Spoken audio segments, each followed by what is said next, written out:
قرآن کریم میں اللہ تعالیٰ کا ارشاد ہے کہ دین اللہ کی نظر میں اسلام ہے،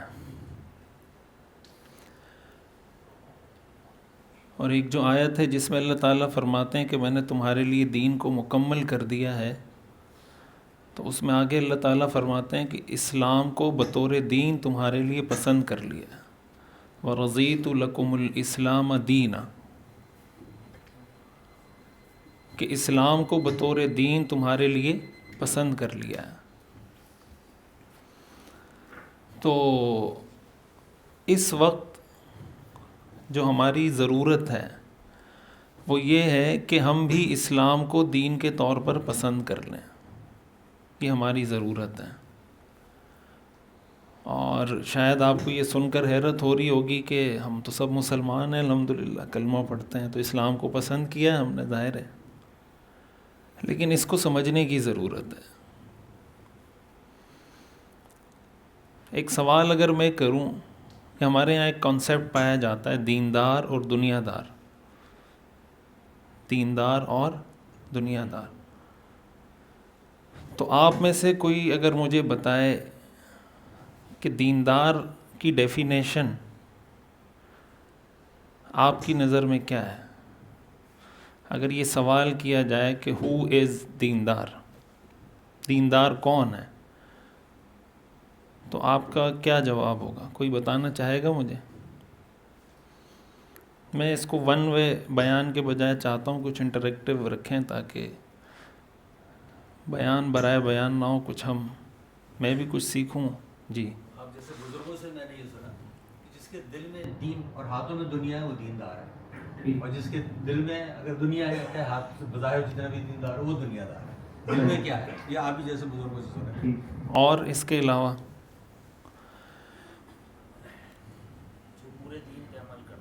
پورے دین پر عمل کرتا، اور اس کے علاوہ دیندار، تھوڑی دیر کے لیے ہم اس کو یوں سمجھتے ہیں یا دیکھتے ہیں کہ ہماری سوسائٹی میں دیندار کس کو کہا جاتا ہے۔ تھوڑا سا آپ یہ سمجھیں، پیراڈائم تبدیل کر کے اس چیز کو اگر ہم دیکھیں کہ ہماری سوسائٹی میں کس کے بارے میں کہا جاتا ہے کہ یہ دیندار ہے اور کس کے بارے میں کہا جاتا ہے کہ یہ دنیا دار ہے۔ مثال کے طور پر آپ چیٹ جی پی ٹی کو ایک پرومپٹ دیتے ہیں، ٹھیک ہے، اور آپ اس کو کہتے ہیں کہ ایک دیندار آدمی کی تصویر بنا کر دیں، ٹھیک ہے، یا آپ ایک دیندار آدمی کیسا ہوتا ہے مجھے ذرا بتا دیں اور پکچرائز کر دیں، اس کو پکچر بنا کر دے دیں، تو چیٹ جی پی ٹی بھی آپ کو وہی چیزیں بنا کر دے گا دیندار آدمی کے لیے جو ہمارے معاشرے میں دینداری کا تصور ہے۔ لیکن دین کا جو تصور ہے وہ اس سے بہت وسیع ہے۔ مثال کے طور پر 10-15 چیزیں ہیں جو ہمارے ہاں دینداری کا معیار سمجھی جاتی ہیں، اور اس شخص کو دیندار سمجھا جاتا ہے اور اس کے سامنے والے کو دنیا دار سمجھا جاتا ہے۔ جو ظاہری کچھ چیزیں، نماز ہے، روزہ ہے، حج ہے، زکوٰۃ ہے، قربانی ہے، داڑھی ہے، ٹوپی ہے، پگڑی ہے، 5-6 چیزیں اور ملا لیں۔ اب ہمارے معاشرے میں ایک بہت بڑا طبقہ ایسا ہے جنہوں نے دینداری کو ایک خاص گیٹ اپ کے ساتھ محدود مان لیا کہ یہ شخص دیندار ہے اور یہ شخص دنیا دار ہے۔ اب میں تھوڑا آپ کے سامنے اگر اس کو ڈیفائن کروں تاکہ چیز واضح ہو، مثال کے طور پر ایک آدمی ہے، اس کی داڑھی ہے، ٹھیک ہے، وہ نماز پڑھتا ہے، لیکن بہن کی میراث نہیں دے رہا، بہن کی میراث نہیں دے رہا، سود کھا رہا ہے، کرپشن کر رہا ہے، 10 حج بھی کیے ہوئے ہیں، تبلیغ میں وقت بھی لگتا ہے، ٹھیک ہے، داڑھی ٹوپی پگڑی بھی ہے۔ ایک یہ شخص ہے، دوسرا شخص ہے جو کوئی خاص اس طرح کا گیٹ اپ آپ کو اس کا نظر نہیں آئے گا، لیکن وہ نماز بھی پڑھتا ہے، بہن کی میراث بھی دے رکھی ہے اس نے، سود سے بھی بچتا ہے، کرپشن سے بھی بچنے کی کوشش کرتا ہے، کہیں حلال حرام کا ٹکراؤ آ جائے تو حلال کی طرف جاتا ہے، حرام کو چھوڑ دیتا ہے، لیکن گیٹ اپ کوئی بہت زیادہ خاص ایسا نہیں ہے۔ ان دونوں میں اللہ کی نظر میں دیندار کون سا آدمی ہے؟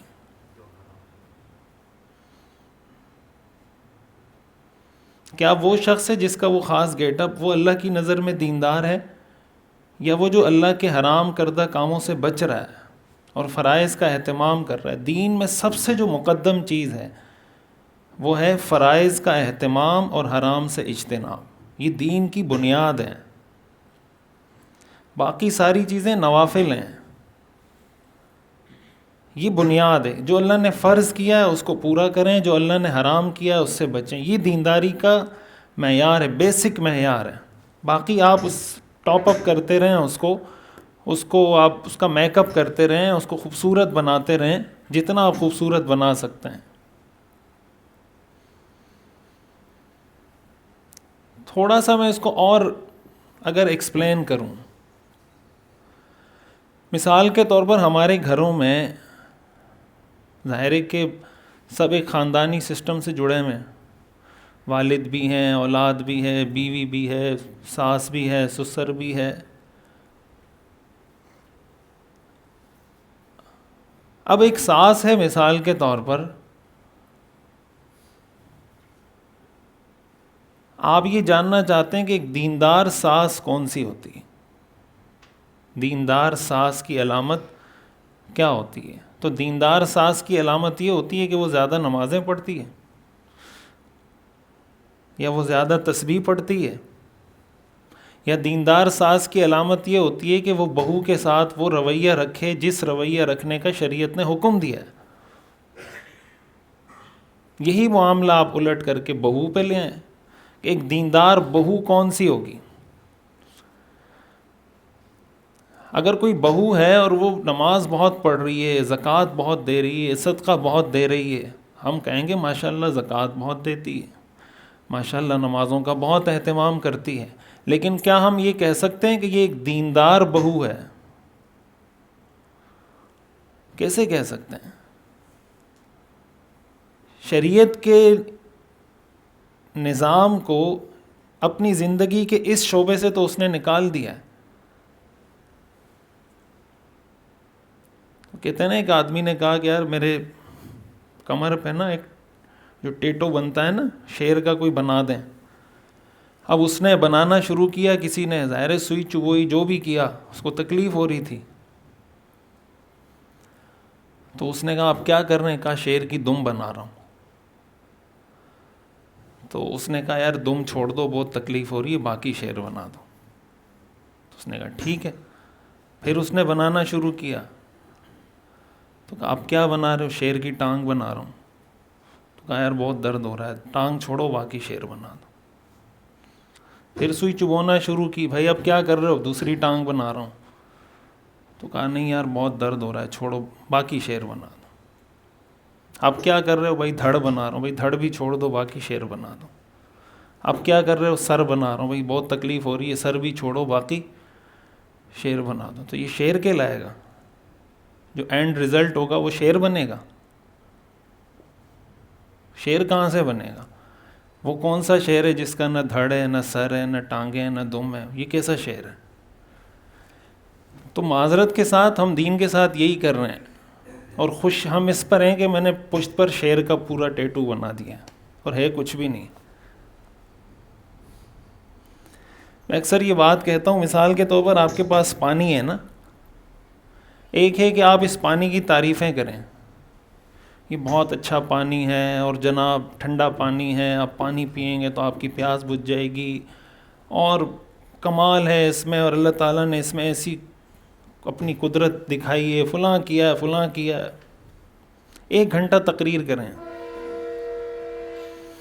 پانی کی فضیلت پر، 1 گھنٹے کا بیان کریں، پانی کی فضیلت پر 1 گھنٹہ بیان کرنے کے بعد آپ کی پیاس بجھ جائے گی؟ بجھے گی؟ 1 گھنٹہ اگر 2 گھنٹے بیان کریں پانی کی فضیلت پر تو بجھ جائے گی، 3 گھنٹے کریں تو بجھ جائے گی۔ اور ایک آدمی ہے جو کوئی فضیلت پہ بیان نہیں کرتا، گلاس میں پانی ڈالتا ہے پی لیتا ہے، اس کی پیاس بجھے گی نہیں بجھے گی؟ ہم دین کے ساتھ بعض اوقات یہی کر رہے ہوتے ہیں کہ اسلام ایسا بہترین دین ہے، اسلام کمپلیٹ کوڈ آف لائف ہے، مکمل ضابطہ حیات ہے، زندگی کے ہر شعبے میں رہنمائی ہے، اور بہت سے شعبوں میں دین پہ عمل نہیں کر رہے ہوتے۔ اور پھر ہمیں یہ شکوہ بھی ہوتا ہے کہ ہمیں اسلام کی برکتیں کیوں نہیں مل رہی۔ تو بھائی اسلام کی برکتیں باتیں کرنے سے تو نہیں ملتی۔ پھر دوسرا مسئلہ یہ ہے کہ ہمارے ہاں یہ جو میں عرض کر رہا ہوں نا کہ دینداری کا تصور کیا ہے، اس دینداری کے محدود تصور کی وجہ سے بہت سی چیزوں کو ہم نے دین سے، آپ یہ کہہ لیں کہ غیر شعوری طور پر نکال دیا ہے، یا ہم نے اپنا دین سیٹ کیا ہوا ہے۔ اپنا دین میں مسلک کی بات نہیں کر رہا، میں کلچر کی بات کر رہا ہوں۔ پٹھان کلچر بھی ہے، پنجابی کلچر بھی ہے، سندھی کلچر بھی ہے، مختلف کلچر ہیں، اور ہمارے ہاں اسی طرح کے دین کے ورژن ہیں۔ ایک پٹھان ورژن ہے دین کا، ایک پنجابی ورژن ہے، ایک سندھی ورژن ہے، ایک بلوچی، الگ الگ ورژن ہے۔ آپ کو حیرت ہو رہی ہوگی کہ یہ ورژن کہاں سے آ گئے۔ یہ ہیں، مثال کے طور پر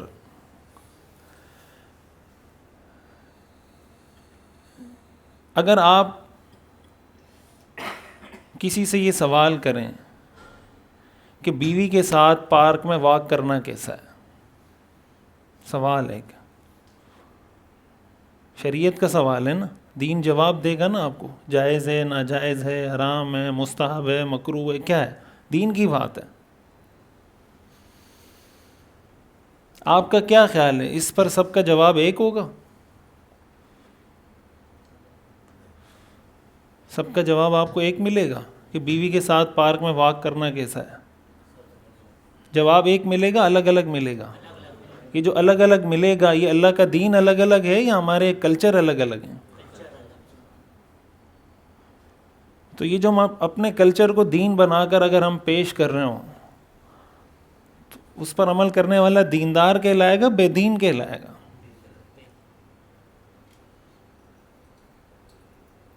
رسول اللہ صلی اللہ علیہ وسلم کے بارے میں آتا ہے نا کہ آپ جب سفر میں جاتے تھے، آپ سیرت جب پڑھیں گے تو آپ کو حضور علیہ الصلاۃ والسلام کی زندگی میں شاید ہی کوئی ایسا سفر ملے جس میں آپ کی اہلیہ آپ کے ساتھ نہ ہو، ازواج مطہرات میں سے کوئی زوجہ آپ کے ساتھ نہ ہو سفر میں۔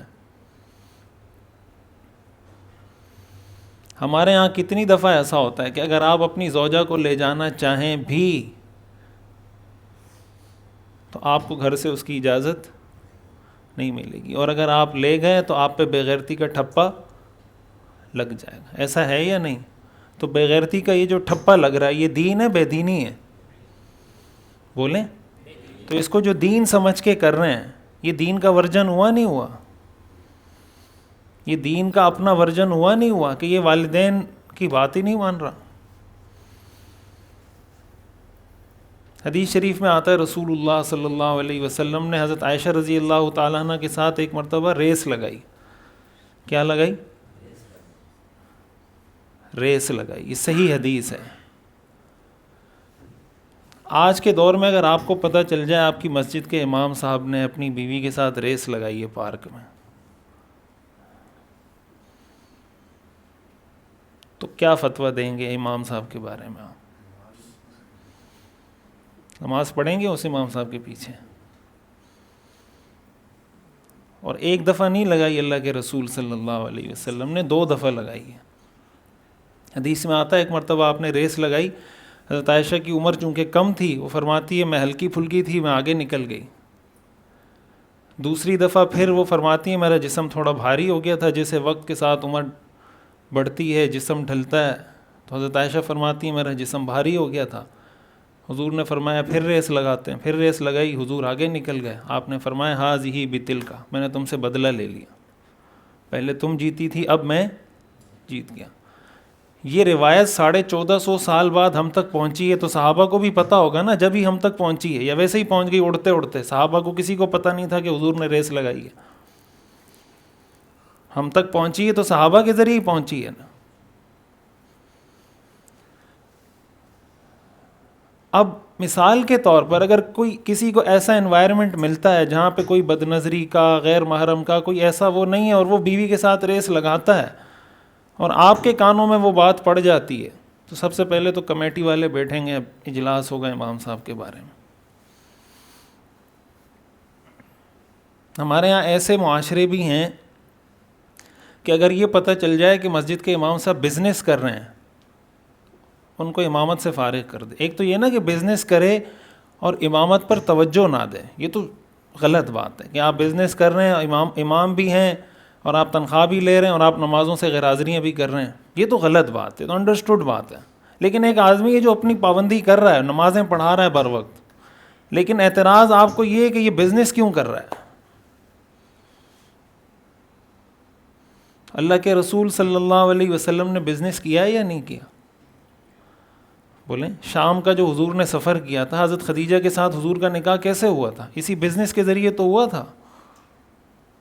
حضور کا جو نکاح حضرت خدیجہ سے ہوا تھا تو پہلے تو آپ کے معاملات بزنس کے معاملات تھے, وہ آگے جا کے کنورٹ ہوئے نکاح کے رشتے میں. تو شام آپ تشریف لے کر گئے, جس کو آج کی دنیا میں امپورٹ ایکسپورٹ کہا جاتا ہے. حضور علیہ الصلاۃ والسلام امپورٹ ایکسپورٹ کا کام کرتے تھے. کیا ہے آپ نے؟ نہیں کیا. شام جانے کا کیا مطلب؟ کچھ ایکسپورٹ کر رہے ہوں گے کچھ, یہی مطلب ہے نا آج کی اصطلاح میں اگر اس کو بیان کریں گے. تو کیا ہمارے ذہنوں میں یہ تصور آتا ہے کہ کوئی امپورٹر اور ایکسپورٹر بھی ہو, ساتھ دیندار بھی ہو؟ کیا آپ کہیں کہ مثال کے طور پر کوئی مولانا صاحب ہیں یا کوئی حاجی صاحب ہیں, بہت نیک آدمی اور امپورٹر ہیں, یا مفتی صاحب ہیں اور ایکسپورٹر ہیں, تو چھوٹتے ہی اس کے دماغ میں آئے گا کہ یار یہ پتہ نہیں یہ کون سا مفتی صاحب آ گیا, کون سا حاجی صاحب آ گیا. تو قرآن میں جو اللہ تعالیٰ نے فرمایا لَقَدْ كَانَ لَكُمْ فِي رَسُولِ اللَّهِ أُسْوَةٌ حَسَنَةٌ, یہ اسی لیے فرمایا. ہم سب کو اللہ نے اپنے رسول پر جمع ہونے کا حکم دیا ہے. ہمارے لیے معیار, اسٹینڈرڈ, رول ماڈل وہ اللہ کے رسول ہیں, ہمارا کلچر نہیں ہے. ہم میں سے جن لوگوں کے بچے ہیں, اب ظاہر اولاد کی تربیت کرنا یہ اسلام کا حکم ہے نا. وَأْمُرْ أَهْلَكَ بِالصَّلَاةِ وَاصْطَبِرْ عَلَيْهَا, اپنے گھر والوں کو نماز کا حکم دو, خود بھی نماز کی پابندی کرو. لَا نَسْأَلُكَ رِزْقًا, ہم آپ سے رزق کا سوال نہیں کرتے. نَحْنُ نَرْزُقُكَ, ہم تمہیں رزق دیتے ہیں. یا ایھا الذین آمنوا قوا انفسکم واہلیکم نارا, اے ایمان والو اپنے آپ کو اور اپنے گھر والوں کو جہنم کی آگ سے بچاؤ. اب ہم اولاد کی مثال کے طور پر تربیت کر رہے ہیں, تو ہم میں سے کتنے لوگ ہیں, میں ایک معاشرے کی, سوسائٹی کی بات کر رہا ہوں اپنی, جنہوں نے باقاعدہ یہ سیکھا ہو کہ رسول اللہ صلی اللہ علیہ وسلم نے اپنی اولاد کی تربیت کیسے کی تھی. حضرت ابو بکر صدیق رضی اللہ تعالیٰ عنہ نے اپنی اولاد کی تربیت کیسے کی تھی. حضرت عمر رضی اللہ تعالیٰ عنہ نے تربیت اپنی اولاد کی کیسے کی تھی.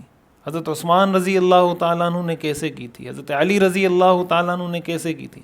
باقی سب صحابہ نے اپنی اولاد کی تربیت کیسے کی تھی. کیا ہم سیکھتے ہیں یہ چیزیں؟ ہمارے یہاں اس کا کوئی کلچر ہے؟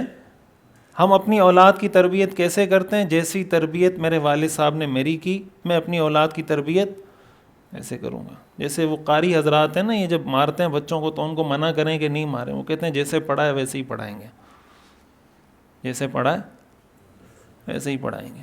جیسے ساس بہو کے ساتھ کرتی ہے نا, ساس کو آپ کہیں بھائی بہو پہ ظلم نہ کریں, تو ساس کیا کہتی ہے, مجھ پہ ظلم ہوا ہے تو میں کروں گی, جیسے پڑھا ہے ویسے ہی پڑھائیں گے. تو ہم یہی کہتے ہیں کہ ہماری جیسے تربیت والد نے کی ہے ہم اپنی اولاد کی ویسے ہی کریں گے. تو ہمارا رول ماڈل کون ہوا؟ والد ہو گیا, دادا ہو گیا, خاندان ہو گیا. تو اب ہمارے والد میں بہت ساری اچھی چیزیں بھی ہوں گی، کچھ چیزیں خلاف شریعت بھی ہوں گی، انسان ہے نا.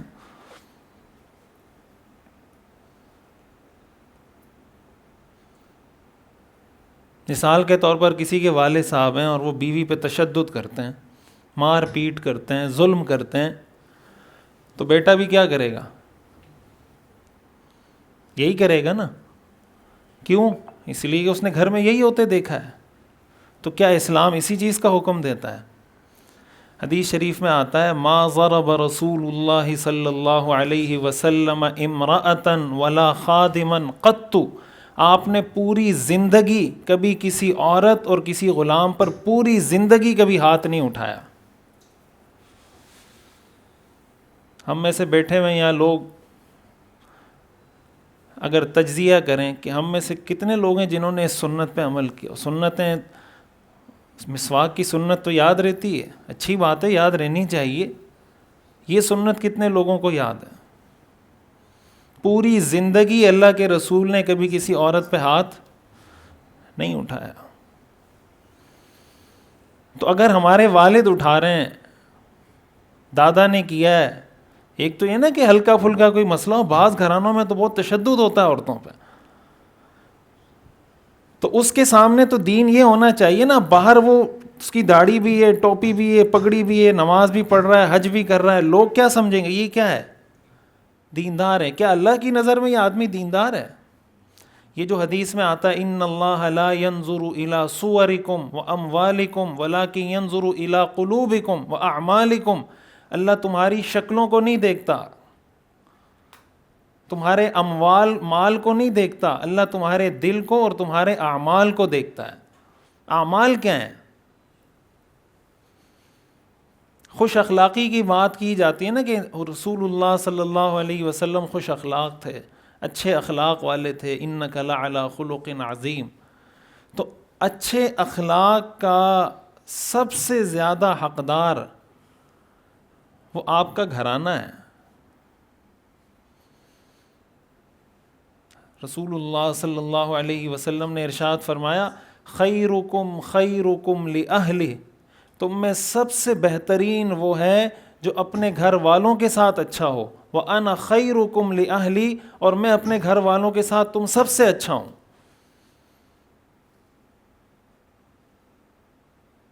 اب یہ حدیث تو ہم نے پڑھی ہے نا خَيْرُكُمْ مَنْ تَعَلَّمَ الْقُرْآنَ وَعَلَّمَ. تم میں بہتر وہ ہے جو قرآن پڑھے اور پڑھائے. سیم یہی الفاظ اس شخص کے بارے میں ہے جو گھر والوں کے ساتھ اچھا ہو. خیرکم خیرکم لأہلی. تم میں سب سے بہتر وہ ہے جو اپنے گھر والوں کے ساتھ اچھا ہو. تو اگر ایک آدمی باہر بہت اچھا ہے اور گھر میں اچھا نہیں ہے، اللہ کی نظر میں وہ اچھا ہے؟ والد کی بات نہیں مان رہا، والد کے ساتھ بدتمیزی کر رہا ہے، بے احترامی کر رہا ہے، والدہ کے ساتھ بدتمیزی کر رہا ہے، اولاد کو وقت نہیں دے رہا، ان کی تربیت نہیں کر رہا.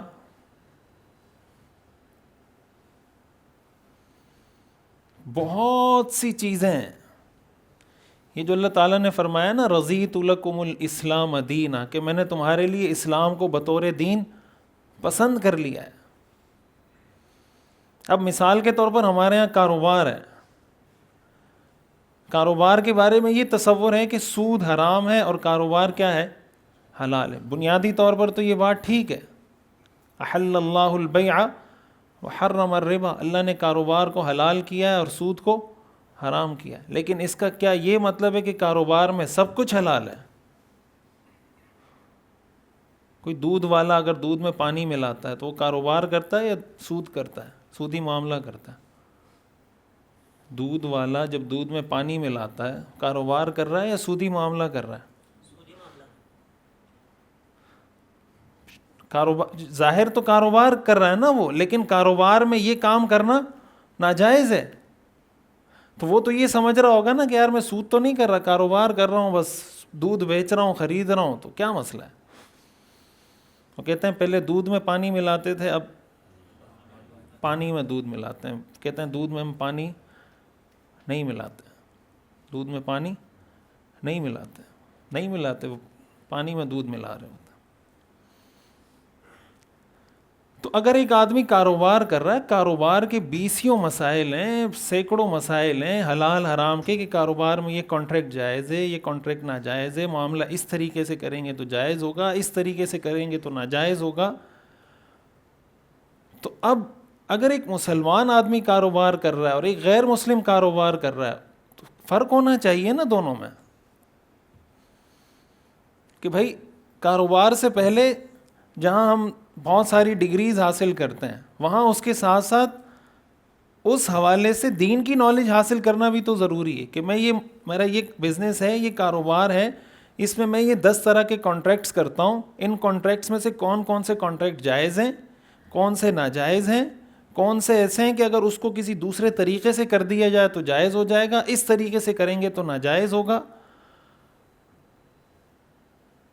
تو یہ سیکھنے کی چیز ہے نا، یہ دین ہے جس کو 24 گھنٹے کا دین کہا جاتا ہے. تو میں یہ گزارش کروں گا کہ ہماری جو سوشل لائف ہے، ہماری فیملی لائف ہے، ہمارا کاروباری زندگی ہے ہماری، ایک آدمی جاب کر رہا ہے، ملازمت کر رہا ہے، تو شریعت میں اس کے بھی کچھ آداب ہیں، اس کے بھی کچھ اصول ہیں، اس کے بھی کچھ احکام ہیں. کتنی دفعہ ایسا ہوتا ہے لوگ ہم سے ظاہر سوالات پوچھتے ہیں تو ہمیں پتہ ہے کیا چل رہا ہوتا ہے. اب ویسے وہ نماز پڑھے یا نہ پڑھے، کمپنی میں جب نماز کا وقت ہوگا تو 7 اوابین بھی پڑھے گا، 7 نوافل بھی پڑھے گا، پھر اس کے بعد 4 رکعتیں اور بھی پڑھے گا، پھر اس کے بعد تلاوت بھی کرے گا. اور گھر گئے تو نہ مغرب نہ عشاء نہ فجر، کمپنی میں آئے تو ظہر اثر بڑی پابندی سے چل رہی ہے. تو ٹھیک ہے فرض نماز تو پڑھیں، لیکن فرض نماز کی آڑ میں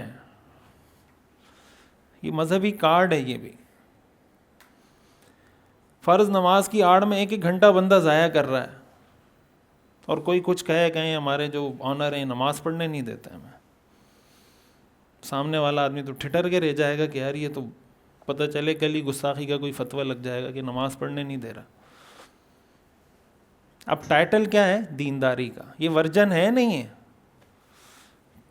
کیا اسلام آپ کو اس چیز کی اجازت دیتا ہے کہ اپنی ڈیوٹی ٹائم میں آپ فرائض کے علاوہ بیٹھ کے نوافل پڑھتے رہیں؟ کیا اسلام اس کی اجازت دیتا ہے؟ قرآن کی تلاوت کی اجازت دیتا ہے اسلام؟ اجازت نہیں دیتا اسلام. یہ سسٹم ہے.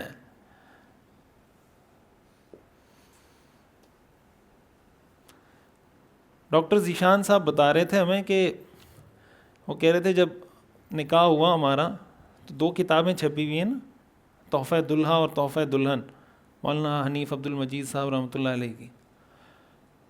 تو کہا وہ میں تحفہ دلہن میں ساری یہ باتیں لکھی ہوئی ہیں کہ شوہر کے یہ حقوق ہیں، شوہر کو ایسے خوش کرنا ہے، شوہر کی ایسا اس کا خیال رکھنا ہے. تو یہ کہہ رہے تھے کہ ڈاکٹر صاحب کہ میں نے تحفہ دلہن خریدی، میرا مطلب یہ تھا کہ میں جا کے جب پہلی رات ہوگی گھر والی کو تحفہ دلہن دوں گا کہ دیکھیں اتنی اچھی کتاب ہے، یہ پڑھیں. وجہ اس کی کیا ہے کہ ساری باتیں شوہر کے فیور میں لکھی ہوئی ہیں. تو وہ کہہ رہے تھے جب میں گیا تو میری اہلیہ نے مجھے تحفہ دلہا گفٹ کی. اہلیہ نے تحفہ دلہا گفٹ کی. تو یہ بڑا مسئلہ ہے. اس چیز کو ہمیں جب تک ہم سمجھ کر چیزوں کو ٹھیک نہیں کریں گے تو ہمیں کوئی توقع نہیں رکھنی چاہیے معاملات کے سدھار کی. ان اللہ یأمر بالعدل وَإِذَا قُلْتُمْ فَاعْدِلُوا، جب بات کرو انصاف کی بات کرو. اللہ انصاف کا حکم دیتا ہے. کسی قوم کی دشمنی تمہیں اس جرم پر آمادہ نہ کرے کہ تم نا انصافی شروع کر دو. اعدلوا، انصاف سے کام لو. یہ میں نے چند مثالیں آپ کے سامنے رکھی ہیں، میں نے کوئی تقریر بیان نہیں کیا، صرف ایک معاشرے کی جو ایک پکچر ہے کہ ہمارے ہاں دینداری کا کیا تصور ہے، اللہ کی نظر میں دینداری کا کیا تصور ہے. اللہ تعالی ہمیں حقیقی معنوں میں دیندار بنا دے، دین کو سمجھنے اور عمل کرنے کی توفیق عطا فرمائے. وآخر دعوانا ان الحمدللہ رب العالمین. اللہم لک الحمد لا نحصی ثناء علیک انت کما اثنیت علی نفسک. اللہم صل علی سیدنا و مولانا محمد وعلی آل سیدنا و مولانا محمد وبارک وسلم. ربنا آتنا فی الدنیا حسنہ وفی الآخرۃ حسنہ وقنا عذاب النار. ربنا لا تزغ قلوبنا بعد إذ هديتنا وهب لنا من لدنك رحمة إنك أنت الوهاب۔ یا اللہ ہم سب کے صغیرہ کبیرہ گناہوں کو معاف فرما، یا اللہ ہماری خطاؤں سے درگزر فرما، یا اللہ ہم اپنے گناہوں سے توبہ کرتے ہیں، ہماری توبہ کو قبول فرما، یا اللہ ہم اپنے گناہوں پر نادم ہیں، معافی مانگتے ہیں، یا اللہ ہمیں معاف فرما، یا اللہ ہمیں دین کی صحیح سمجھ عطا فرما، قرآن کا صحیح فہم عطا فرما، رسول اللہ صلی اللہ علیہ وسلم کا سچا عشق اور سچی محبت نصیب فرما، اپنی زندگی کے ہر شعبے کو سیرت کے مطابق، قرآن و حدیث کے مطابق بنانے کی یا اللہ ہمیں توفیق عطا فرما۔ یا اللہ حاضرین میں جس کی جو شرعی جائز حاجات ہیں سب کی حاجتوں کو غیب کے خزانوں سے پورا فرما، یا اللہ سب کی مشکلات کو آسان فرما، سب کے مسائل کو حل فرما، یا اللہ سب کے رزق میں، مال میں، اولاد میں برکتیں عطا فرما۔ اگر گھروں میں کوئی پریشانی ہے یا اللہ پریشانیوں کو دور فرما، دنیا اور آخرت کی کامیابیاں نصیب فرما، دنیا اور آخرت کی پریشانیوں سے محفوظ فرما۔ یا اللہ یہاں جو بزنس ہو رہا ہے، کاروبار ہو رہا ہے، اس ادارے کو یا اللہ دن دگنی رات چگنی ترقی نصیب فرما، اس کو حلال رزق کمانے کا ذریعہ بنا، حرام سے بچنے کا ذریعہ بنا، معاشرے میں لوگوں کو روزگار فراہم کرنے کا یا اللہ ایک ذریعہ بنا، اس لحاظ سے یا اللہ اس کو صدقہ جاریہ بنا۔ یا اللہ ہماری نیتوں کی اصلاح فرما، یا اللہ ہمیں اپنے ہر کام میں اپنی نیت کو ٹھیک کرنے کی توفیق عطا فرما۔ یا اللہ ہماری دعاؤں کو محض اپنے فضل و کرم سے قبول فرما۔ وصلی اللہ تعالی علی خیر خلقہ محمد و آلہ و اصحابہ اجمعین، آمین۔